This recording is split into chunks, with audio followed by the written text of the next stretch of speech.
Prendre l'opposé d'un polynôme, c'est comme prendre l'opposé d'une somme. On va prendre l'opposé, non pas de chacun des nombres, mais l'opposé de chacun des monômes qui composent le polynôme. Et prendre l'opposé d'un polynôme, c'est prendre l'opposé de son coefficient.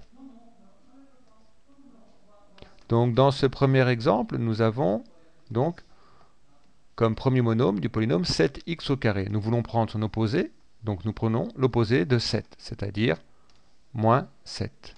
La partie littérale, elle, reste inchangée. Ensuite, nous avons plus 8xy, nous prenons donc l'opposé de plus 8, donc moins 8xy. Et la partie constante, donc qui est un nombre, son opposé, c'est moins 5. Deuxième exemple, avec cette fois-ci des monômes à coefficient négatif. Donc moins 7 et ici moins 5. Donc le premier monôme c'est 14x, donc son opposé ce sera donc moins 14x. Le deuxième monôme c'est moins 7xy. On peut mettre en évidence le signe de son coefficient de cette façon-là. Cette mise en évidence, vous la faites dans votre tête, vous n'êtes pas obligé de l'écrire. En fait, moins 7xy, c'est plus moins 7xy.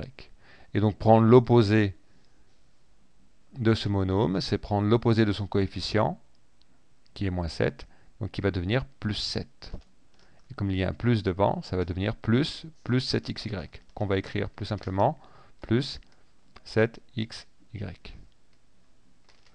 De même, l'opposé de moins 5uv au carré, le coefficient de ce monôme, c'est moins 5. On peut mettre en évidence le signe de la même façon. On peut écrire ce monôme de cette façon-là. Pareil, cette écriture-là, vous la faites dans votre tête.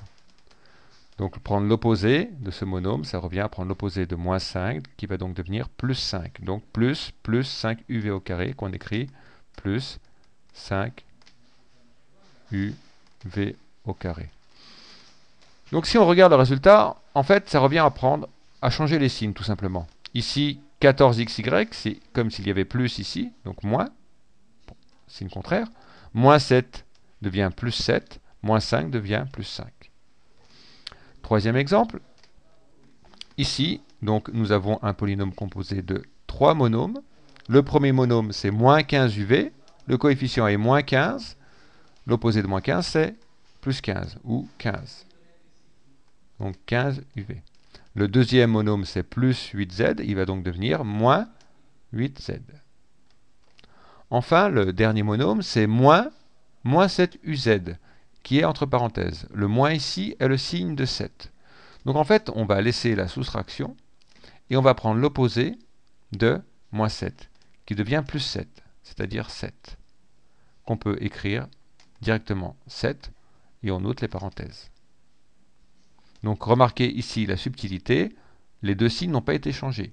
C'est bien le signe du coefficient du monôme qui a été changé. Donc il est important que vous ayez à l'esprit cette démarche-là. On prend l'opposé des coefficients. Lorsqu'il n'y a pas de signe, comme c'est le cas par exemple sur 5uv au carré en fait, parce que ce symbole-là, c'est une soustraction, on peut l'écrire pour faire apparaître un signe sous la forme d'une somme, plus moins 5uv au carré. Mais pour résumer, ça revient simplement à changer ce moins en plus.